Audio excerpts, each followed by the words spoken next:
Welcome. This is Lives of Adventure, and I'm your host, Jeff Gardner. In this podcast, we do our best to bring you the stories of people who choose to live lives that are a little less common. We interview sailors, climbers, musicians, entrepreneurs, and really anybody who's looking to squeeze every last moment from their time on this planet and to do it in their own way. This evening's guest actually ticks several of the above boxes. Elaina Arenz is a professional climbing guide and is the owner or co-owner of several businesses, including New River Mountain Guides and Chicks with Picks. She spent most of her adult life living on the road, climbing nearly every day, and has been responsible for numerous first ascents all over the world, including being an early pioneer at El Potrero Chico in Mexico. It was great to catch up with Elaina again. It's been a few years since we've spoken, and we really got a chance to dig into all sorts of stuff, from getting to reinvent herself every few years as a kid, the first outdoor climbing she ever did, her eventful and course-altering road trip from Alaska to Mexico, and her more recent escapades as a guide, being a conduit to really bring many, many more people into the sport of climbing. I was really struck during this episode by the open-minded, gracious, and optimistically positive way in which Elaina has meandered and yet somehow always managed to land very squarely on her feet. So, instead of wasting any more of my breath and your time, please enjoy my conversation with Elaina Arenz. Elaina, welcome to the show. Hi, thanks for having me. Cool. So I guess we've been chatting a little bit before we started recording here, and we touched on a few topics, and I guess we'll jump back to your childhood. But there was one topic that I think kind of lands close to home for both of us, and that's climbing areas and kind of the popularity of climbing and the way people in general, maybe certainly in America, get into climbing and then kind of move from the gym to being outside. And you're now a climbing guide. You teach people to climb, and you're sort of complicit in the whole situation in one sense or another. How do you think about that? Like, how do you think about that journey from, as a new climber? Like, we want people to get into the sport, we want people to experience it, but how do you balance that with these wild places that we love so much? It's a double-edged sword, because on one hand, the thing that drew me into climbing was, getting out into the outdoors and having a wilderness experience with close friends. And now you go out there and you're having that same experience with, tons and tons of strangers. Whether you want to be a part of their experience or not, they're gonna draw you in. And working as a full-time guide, I'm definitely complicit, as you said. I feel a little bit guilty, capitalizing it in one sense. But it's becoming a climbing guide is something that just happened to me. It's not something that I sought out. I just found myself on this path, and here I am now. So. Wait a second. We have to explore that a little bit. How do you, because becoming a guide is not like an easy task. It's not like something you like do over a weekend. It takes months or years in most cases to get there. Like, how did you fall into it? Well, it started out very organically. Just when I first started climbing in Austin, Texas, I got a job at a climbing gym. I am one of those people who, for the first time I ever climbed, was indoors on plastic. I went outside with my friend who taught me how to climb the following weekend, and I just fell in love with it. And he's like, well, if you want to climb more and get better, I can get you a job at the gym. So I started teaching there, and teaching friends to climb as well, and doing some guiding through local guide services in Austin, and then down in Potrero Chico, Mexico. Which we're definitely going to talk a lot about. Mm-hmm. And so then, oh my goodness, where to begin? So much has happened. This is a lifetime ago, but I ended up at the New River Gorge in West Virginia, where I met you, and bought a guide service there. And I figured, since I was the boss lady, I better have a piece of paper to back it up. And so I started the AMGA, climbing instructor courses, and now I'm a certified rock guide and assistant alpine guide, working on my ice instructor. Nice. And yeah, see how far I can go with it. So it was definitely it was something that sort of just built up over the years, and it wasn't, you kind of pieced it together as necessary or as needed to kind of get you to the next thing that you wanted to do, more or less. More or less, yeah. Cool. Yeah, I mean, I just love climbing, and I wanted to do it all the time, and it seemed like a good way to get paid to go Yeah, climbing. that's one way to But do it all the time. but the flip side to that is you really are a paid belayer most of the time. Yeah, very true. Very true. I remember at one point I was thinking of thinking of the guide route and going, could I actually do that, or would it just ruin it for me? And would it take something I love and just make it work? It definitely has become a full-time job for me. And then, finding that balance between work and play and my own personal motivations for my personal climbing can be tricky sometimes. Yeah, I imagine. Okay, so let's jump backwards quite a few years, and you touched on a few points here, but you were born in Virginia, Virginia respect. I was That's also right. born in Virginia, so but you're a self-described Army brat. So I guess what does that mean to you? Tell me a little bit about your very early years. Sure. Well, my dad, he served in Vietnam. He's a helicopter pilot, and then he transferred into the Corps of Engineer. And that life in the Army, as many of your listeners may know, you move every 3 years, sometimes more frequently. And so you're uprooted and moved around from place to place, and you always get the chance to start fresh, no matter where you go. And so my whole entire life, I've just been, picking up and moving on to the next thing. And after you've been raised to do that, you definitely get a little antsy every 3 years. It That's becomes part of interesting. your DNA in a way. You mentioned you get to start fresh every, couple of years. Like, is that, I think my immediate thought there would have jumped to you get uprooted and you like lose all of these things. It seems like you kind of take the more optimistic side of that viewpoint, which is like, hey, look, a fresh start. I get to Yeah. kind of reinvent or do, like I get a reset button every couple of years, which is, I guess that's just a subtle mindset shift, but an important one, huh? Yeah, definitely. I mean, you are, resetting and, discovering new places and new parts of yourself. And especially, in those like teenage years, you just want to fit in with everybody else. And so you try to be adaptable so you can kind of blend in and not stand out too much. At least that's what I did. That may not be everybody's take, but it definitely gave me the opportunity to, all the travel and meet new people, but also to kind of, retool, like, central Pennsylvania, my acid wash jeans and my, permed hair were super cool. But then I moved Nice. to preppy suburban DC, Alexandria, Virginia, and it was not very cool. I can't imagine why not. Acid wash jeans. I know. They are Yeah, coming back though.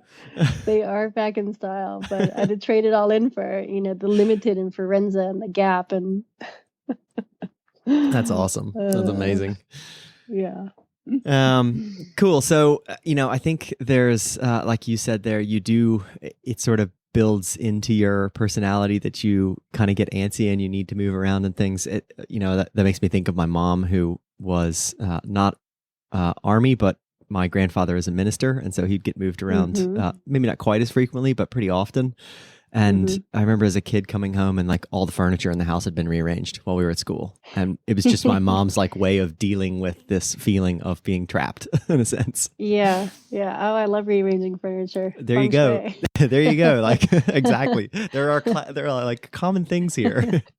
Absolutely. Like cleaning up the clutter, not holding on to, things forever, just letting it go and moving on to the next thing. Yeah.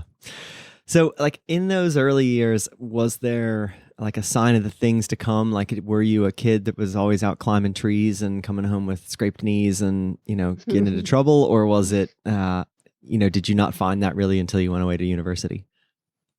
Looking back, I had childhood memories of climbing trees, and, I had 3 brothers, first of all. So I didn't want to have anything to do with dolls and dresses, and I just wanted to run around and keep up with them. And so I was definitely a tomboy growing up. And I think, never really into the traditional, like, quote unquote girl sports, like Yeah. dancing and all that sort of stuff. I'm not coordinated like that, but get me on the rock and I'm okay.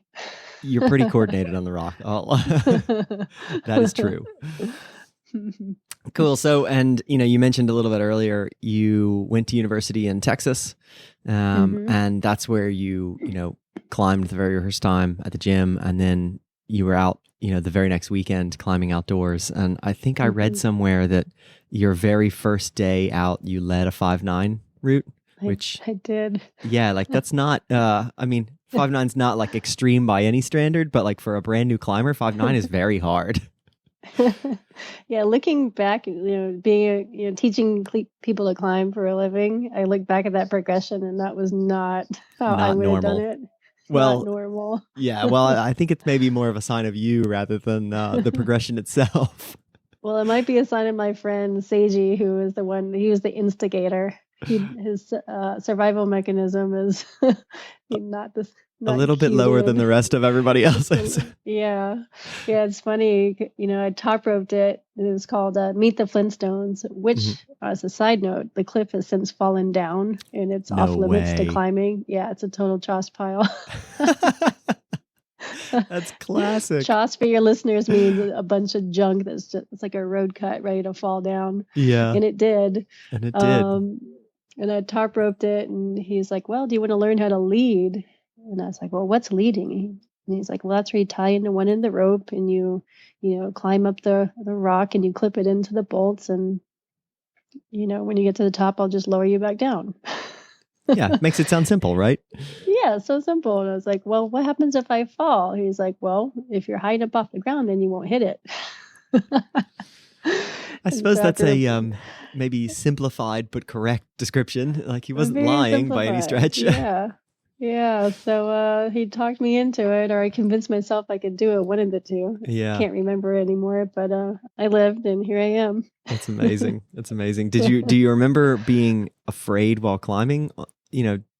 While leading that first time? Okay. Oh yeah. Yeah, definitely. Okay, so you were a bit gripped. It wasn't like you just kind of floated up it and were like, "Oh, that's no big deal." Oh no, I was scared.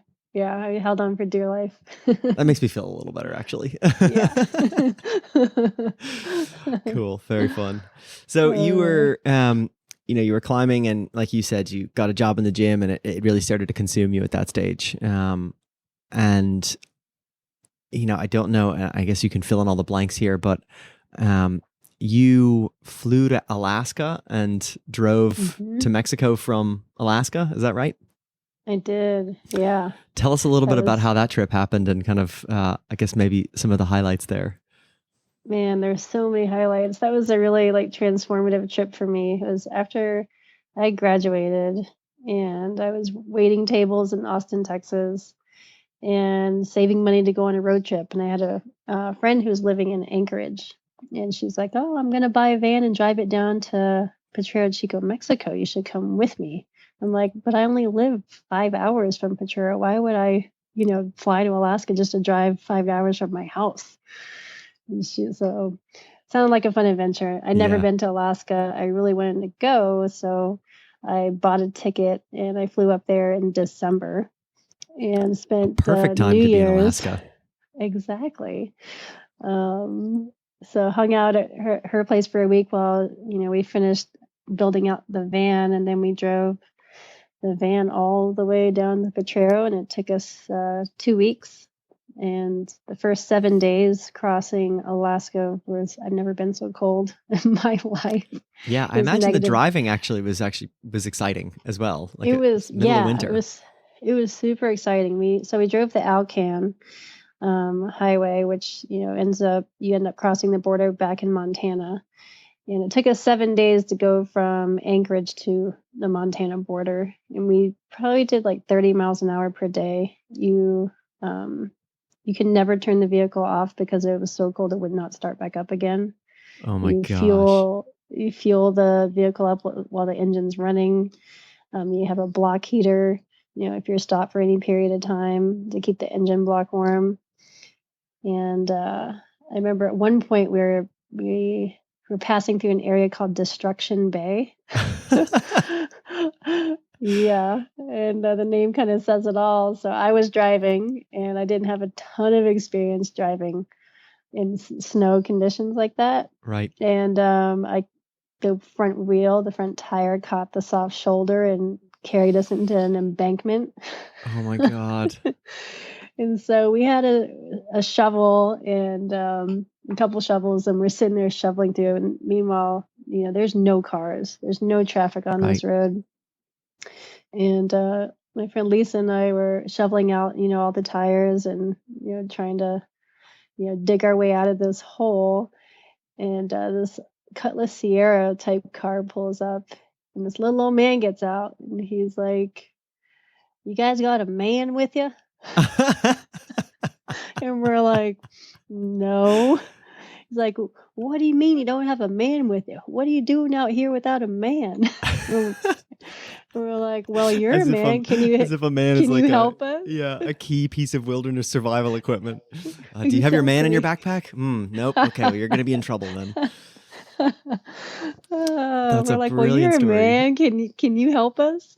And he just sat there with his arms crossed and watched us shovel out this like Ford Econoline E350. Amazing. He didn't do anything in the end. Didn't help. No, nope. Eventually, another a truck came that had a winch and was able. We had the van unburied enough at that point that the winch, he could winch us out. So that's amazing. The guy just stopped and watched. Yeah, it's classic. Brilliant.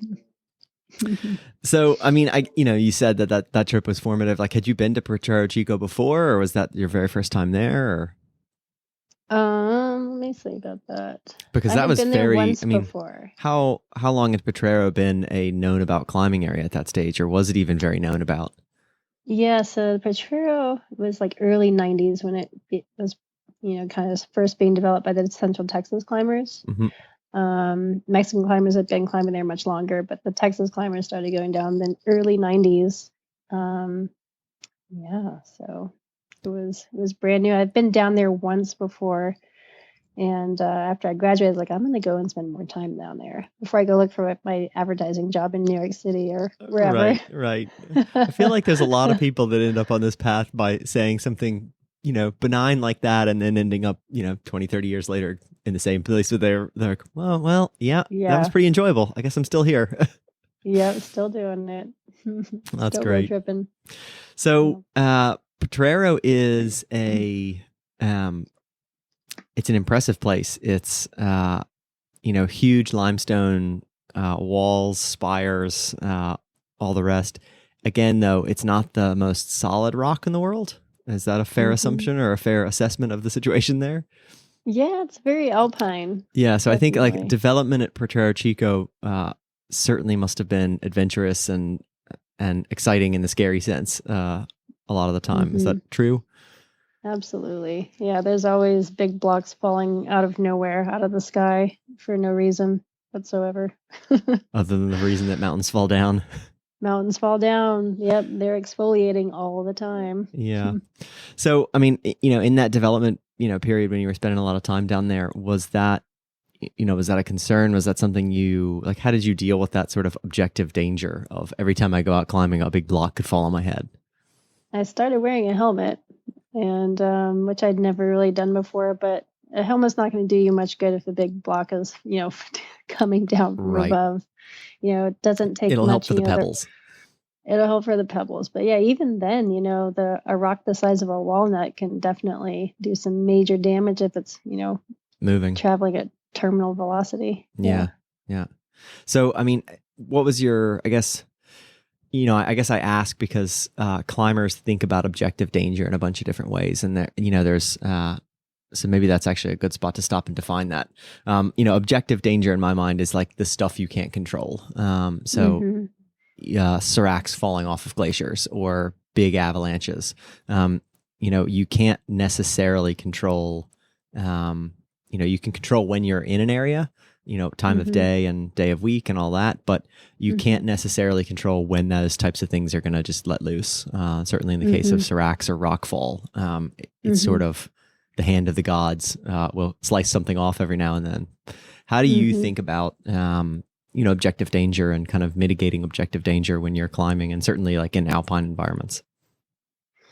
Well, to me, it's true that all, acts of God, those are objective dangers that just can't be avoided sometimes. To me, the greatest risk in climbing, the greatest objective danger are all the other people around me and what they're doing and their actions.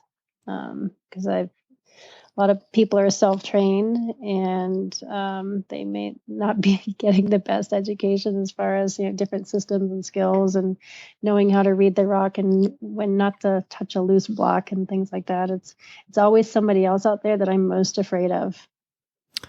I'm in the exact same boat. That's literally the scariest thing for me, is showing up at a cliff or especially a longer alpine route and finding people on it above me. Yeah.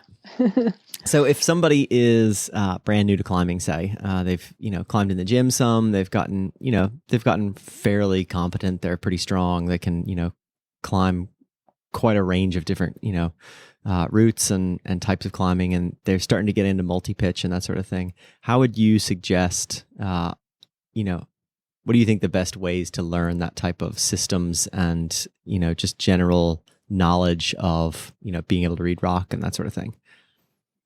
Well, my answer is going to be a little biased here. Hire a guide. Hire a guide. Hire a guide, or if you don't have the means or the funds to do that, then find a mentor, somebody who has lots of experience doing it, who can take you under their wing and kind of show you the ways. Yeah. I mean, do you think that it's a thing you can learn out of books, or do you think it's one of those situations where you have to be an apprentice in a sense?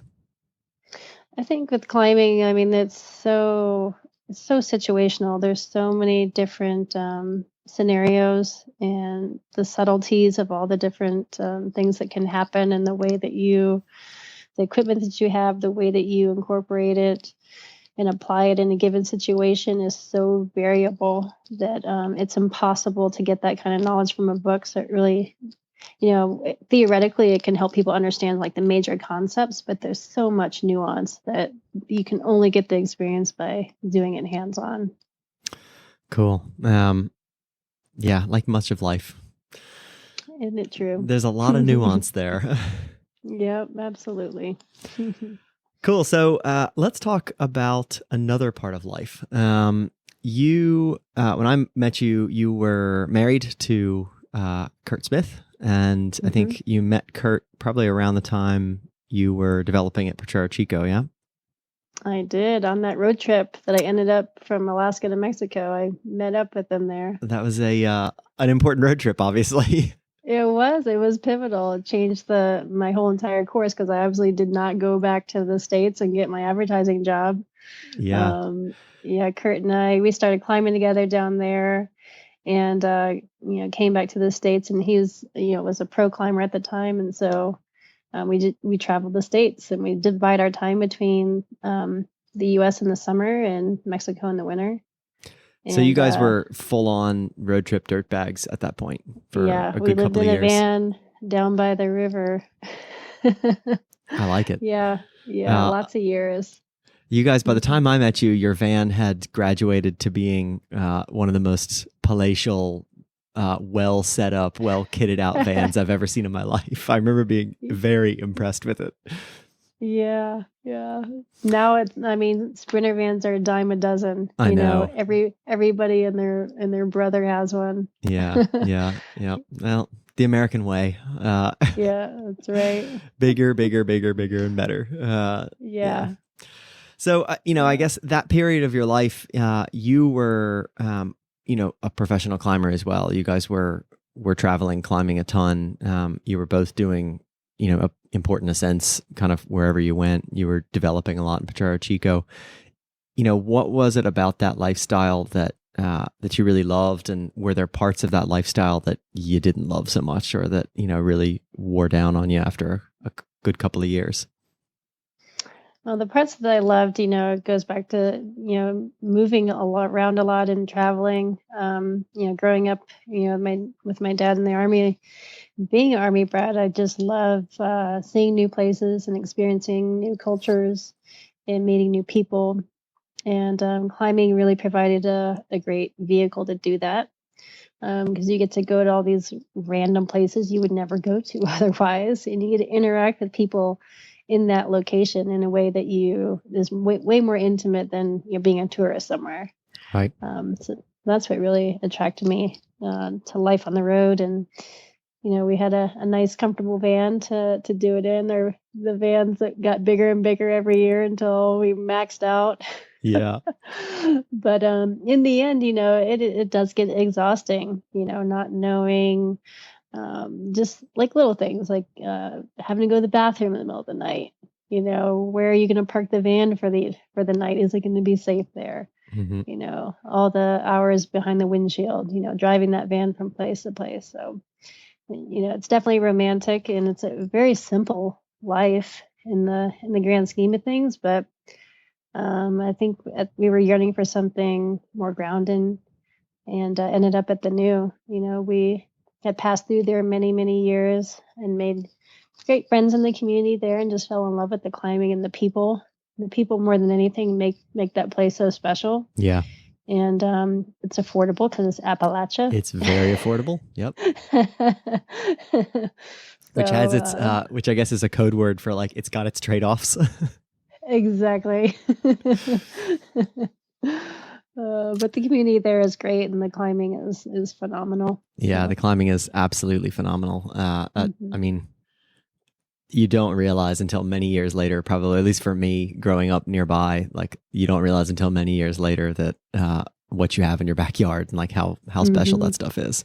Absolutely. That sandstone on the East Coast is pretty incredible. It's amazing.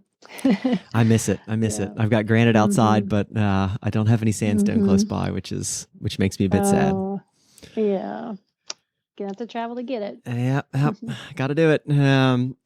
Cool. So I guess, from that period of kind of being on the road, you then settled in the new. And did you have a hard time kind of transitioning to, we've got a house now, we live in this one place, or were you still traveling quite a lot? No, we stopped traveling, and definitely settled in there to West Virginia. And it was an adjustment for sure. Just having a stationary place. We definitely went into nesting mode, and home improvement projects and all that sorts of stuff. Yeah. So it was very comfortable. The new is a great place to nest. Yeah, it is. Poor, horrible weather in the winter, so you're kind of stuck inside, like hiding from the rain and the mess. But yeah. Cool. So, kind of fast forward a ways, and you're back out west. How did that happen? How did you get from the new? When did you leave the new? Why did you leave the new?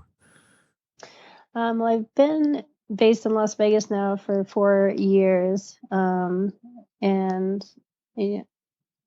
back up a little bit. I started pursuing more guide training.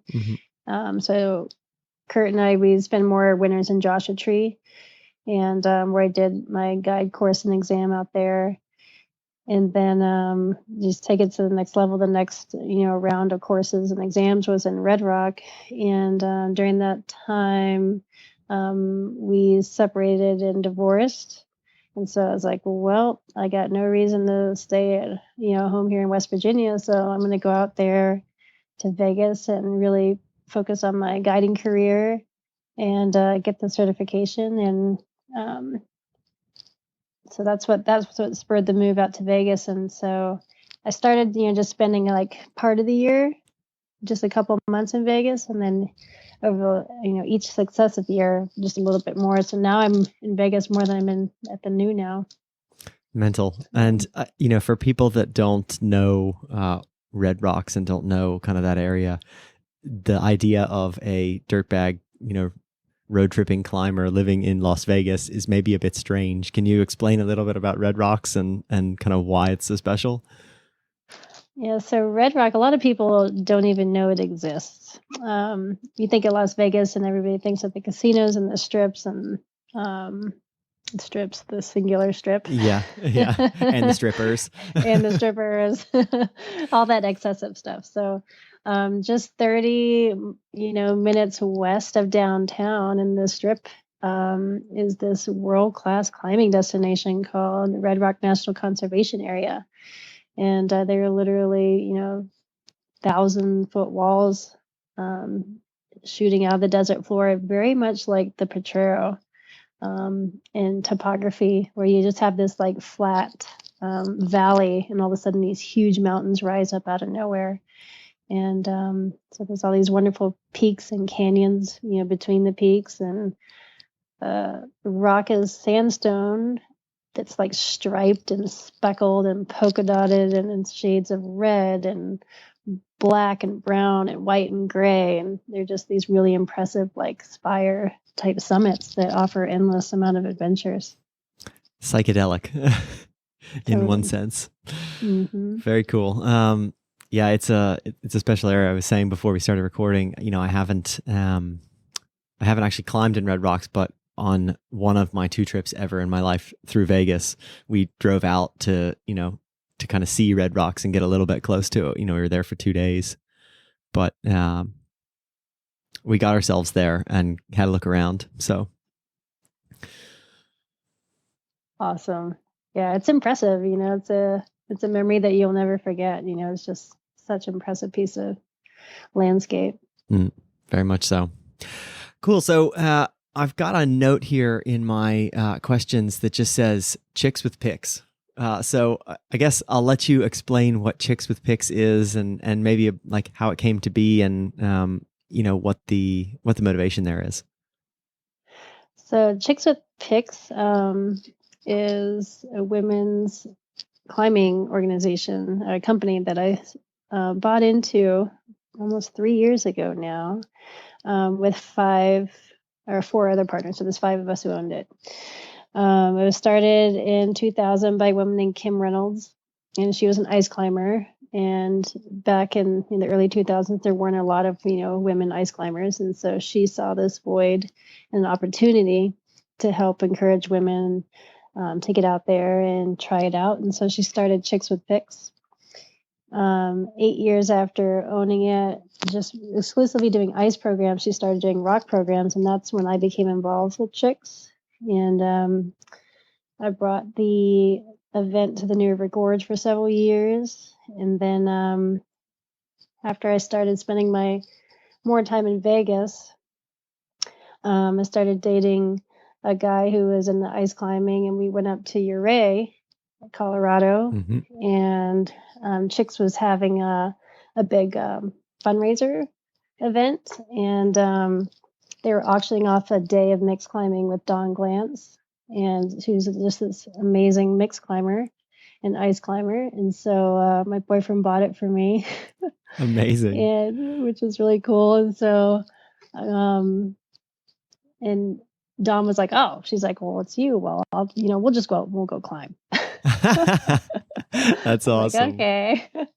So Dawn kind of took me under her wing, and showed me the ways of mixed climbing. I really fell in love with it. So I went back again the next winter. And when I went back, Kim, the woman who started Chicks, was seriously wanting to sell the business. And so Dawn and 3 other women, Kitty Calhoun, Angela Hawes, Karen Bockel, and myself, all longtime guides for Chicks, pooled our resources and bought the company. Cool. Very cool. Yeah. Some kind of heavy hitters in there as well, like Kitty Calhoun, a lot of 8,000 meter peaks, and yeah, she's no slouch. Yeah, She's well, none of you guys are, I don't think, so it's a pretty impressive group. Yeah, and so for me, again, it was the opportunity to work with these amazing women that I've always admired and looked up to, and that's Chicks' mission. What we do is empower women through mountain sports, through education and fostering environmental stewardship and creating community. But our goal really is to help women become more confident and independent climbers in the outdoors. Cool. And so it's kind of climbing and ice climbing and those sorts of things as vehicle for independence and I guess just enjoyment of the environment without having to have a man in your backpack. Exactly. Right. Don't have a man with them. Can you Right. believe it? It's terrifying out there. You never know. Mm-hmm. It's amazing. That's a really cool Yeah. program. I guess, it's, I was kind of poking around on the internet and it looks like you guys put on events that are incredibly well regarded and are really fun in a very different way than maybe a lot of climbing events are. Mm-hmm. Like I'm sure climbing is a very male dominated sport or male biased sport in a lot of ways. Mm-hmm. And thankfully that's changed a ton, even in the last 10 years or so. But it is one of those things that changes the dynamic of a group if it's too heavy in one direction or the other. So Yeah, absolutely. Yeah, it's changed a lot. I remember when I first started climbing, I could count all the female climbers I knew in like one hand, yeah, and now I just went to that Flash Foxy Women's Climbing Festival in Bishop last month, and it was insane the amount of women that turned out for that, and it amazing. was really cool to see the numbers shift in the other direction because it is generally a boys' club. And, It's a boys' club, but I've always thought like the women are just straight up better at it for the most part. Like I mean, maybe not in like raw power or raw numbers, but the number of friends, female friends that I've taken climbing and their very first day out, like you, are just sort of naturals at moving in vertical spaces. It's impressive. It's amazing. Yeah, it's definitely leveled out some. Yeah, that's for sure. Good things. Cool. So there is another note that I have here that is just written Warrior's Way trainer. And the Rock Warrior's Way is something that I've kind of been watching, and I've never done one of the training sessions, but it's, the image that stands out in my mind is the cover of Arno Ilger's book. And it's him hanging off the side of Whitesides, which is probably the most terrifying face on the East Coast, at least in my mind. So I guess how did you become involved in that? And can you tell us a little bit about like what the Warrior's Way, the Rock Warrior's Way, is about? Sure. I'll start by telling what the Warrior's Way is, because many of your listeners probably don't know. It's basically a mental training for climbing, and it helps climbers or people in general focus their attention more effectively in the moment so they can minimize fear and improve their commitment while climbing. And it was developed by Arno Ilgner, who is a Tennessee climber, a very bold climber. As you mentioned, on Whitesides, he has many first ascents there, and that area is particularly known for being terrifying because there's very few pieces of fixed protection, or even protection that you can place and then later remove. And so it's a huge mental game. And so he developed this method of climbing over the years. And I first met Arno at Foster Falls, Tennessee. There's a climber festival down there. He's like, "Hey, I'm working on this book, and would you be interested in reading the manuscript?" And I was like, "Oh yeah, sure. That sounds cool. I'd love to read it." And so he sent a copy, and it really spoke to me because, one, it was things that I already sort of applied in my own climbing, but I didn't have a methodology for applying it. And so it really intrigued me to learn more about how I could improve upon it. And so then when I bought the guide service at the New, I got in touch with him. I was like, "Hey, would you be interested in coming up and doing your training, through the guide service?" And so that was my like selfish way of like getting training. in there. Yeah. Getting in there. Yeah. So we started working together, offering these trainings, and it's been really effective in my climbing, and it's been a great process. It's. And do you think brilliant. is it knowing sort of just the outside in viewpoint of it? Do you feel like it has a lot in common with just mindfulness meditation practices? And I mean, is it about just focusing your attention on where you are, in a moment, rather than thinking of what future, outcomes might happen? You might fall, you might get hurt, that sort of thing. Mm-hmm.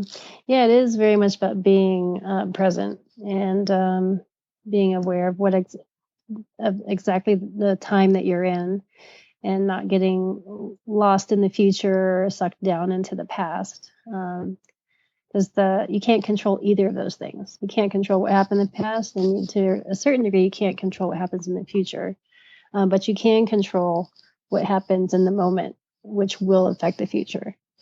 If that makes sense. It makes perfect sense. Yeah. Yeah, we're getting philosophical now, but yes, it makes perfect sense. And like, do you find that there's like any spillover actually from that, Warriors Way training and stuff to the rest of your life? Like obviously it's meant to help climbing and very climbing specific situations, but it feels very applicable to a lot of other situations. Absolutely. Yeah, I think it's a good approach. If you're worried too much about what's going to happen or what has happened, it really, takes away your quality of life right now. So you really have to, be in tune with the here and the now and the present moment, and focus on things that you can control. To live a happier, more fulfilling life. Yep, wise words, wise words. Easily said. Easily said. Yeah, exactly. Exactly. Yeah. Cool. So I've got a few I want to be a bit respectful of your time. I know it's getting late there. You probably need to go to bed before you have to get up at some ungodly hour to take somebody climbing tomorrow morning. So I've got a few kind of quicker questions, and I guess we'll kind of touch on those, and they're sort of quick questions, but don't feel like you've got to have one word answers to them or anything like that. So, what's the most scared that you've ever been on a climb or in the mountains? The most scared I've ever been, definitely in the mountains. And I did an expedition to the Adamants, which is in the northern Selkirks, in Canada. And it's my first time in like an alpine environment. Like we put everything that we wanted to take with us onto a helicopter, and that helicopter flew us 30 minutes into the wilderness and dropped us off on a glacier, and then it took off, and we were all by ourselves. We didn't even have a man with us or anything.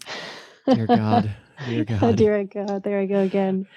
There's a theme. There's a theme appearing here, Elaina. There's definitely a theme. But it was cool. There were no planes flying overhead. There were no birds in the sky. There were no insects. There were no other signs of life, other than us on this glacier. And that was definitely, being that far out there was definitely, I don't know if I'd say it's terrifying, but it's definitely like I was aware that you can't just like pick up your cell phone and call for help if you needed it. Right. So it was less I guess a point release of fear and more just a general like nice long warm bath in it. Right. Exactly. Yep. Cool. I've had more than a few of those experiences. Yep. Cool. And why do you think you're a guide? So obviously, I suppose this is sort of perhaps part of the definition, perhaps not actually. But why do you think adventure is important? Important to teach, important for kids to learn, important for anybody to really experience on a regular basis? I think that's where the learning happens. When you're out there having adventure, when you're outside of your comfort zone, you learn about yourself. And I think that's really important for people to discover, to get outside of their little boxes and get out there and be uncomfortable and learn from those stressful, situations, and to be able to convert that stress into something that's more comfortable can only help you learn and grow as a human being, which, may or may not be the meaning of life. I don't know. There's another philosophical discussion there to be had, probably. Mm-hmm. Do you feel like you've had to sacrifice certain aspects of your life or certain things in your life kind of in service of this, in service of climbing in your case? Or do you feel like it's like nothing that you haven't, nothing that you really miss or nothing that you really feel a hole having had to give up? I really don't feel like I've had to sacrifice anything to live the life I'm living. I'm very grateful for the opportunities that that come my way, and I've been able to take advantage of. And but yeah, I mean, sacrifice. The only thing I might sacrifice is a comfortable retirement, which I can't worry about that, Right. Well, you can always be like Fred Becky and just keep climbing until you're like well into your 90s. Oh man. Oh, Fred. He's an amazing individual. He sure is. He's hardcore. Yeah. There's hope for you yet. Don't worry. Yeah. Cool. Playing the lottery. Yeah. Well, that's another option. I don't know that that's going to get you any closer to a comfortable retirement, though. Probably not. Probably better off with the slots or something in Vegas. Yeah. I'll be rich in life experience. No. And which is probably the more important side to be rich in. Yeah. Let's be honest. So. Yeah. Cool. So, like I said, respectful of your time, let you get to bed. Any kind of last minute thoughts or anything you kind of want to say to the listeners, all 5 or 6 of them out there? Come climb with me in Vegas sometime. I will. I don't know about them, but I definitely would take you up on that offer. So if I ever find myself in Vegas for a 3rd time, I'll have to look you up and come out to Red Rocks and actually experience it. Definitely. And if I ever land in Italy, I'll where to come. On your door. Yeah, yep. You know where to come. It's a nice area. It's fun. Awesome. Cool. Well, thank you so much, Elaina. And I guess we will... actually, one thing I'll ask you before I let you go. Is there anywhere, anywhere you'd send people online to find out about your guiding, find out about Chicks with Picks, find out about Warrior's Way? What, anything you'd say, Sure. Go check it out here? Yeah, I have a couple different websites for all my businesses. But Chicks with is, all the women's programming that I do. newriverclimbing.com, my website for my guide service at the New. They could also go there. I'm also on social media, so you can track me down and stalk me from afar. You're a baroness, aren't you? All your businesses and your I know your enterprises, something like that. Yeah. Something like that. Cool. So, like on social media and stuff, where should people go and find you? On Facebook, Elaina Arenz, and on Instagram, Lainer's Climbs. Cool. And I'll put all that stuff in the show notes so people can come and stalk you. Awesome. Cool. Stalkers. Yeah, they're so fun, aren't they? Although I don't really know that I've ever had any stalkers, so I suppose that's one. Oh well, maybe one day. One of these days. Many, many fans. Yeah, many. Cool. All right. Well, listen, Elaina, thanks so much. It's been great fun to catch up again. And yeah, awesome. Thank you.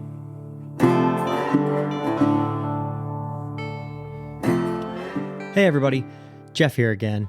I just wanted to let you all know that we have finally officially launched on iTunes. So please go and check us out, subscribe to the show, and if you love it, do not hesitate to leave us a review. Even if you don't love it, actually, just leave a review. I'd love to see your feedback and hear what you have to say. And as always, you can always check us out online at livesofadventure.com, where we've got the podcast episodes, but I also every now and then write a blog post that you might or might not want to read. So do give us a shout. Let me know what you think. And in the meantime, have a great one, and we will see you again soon.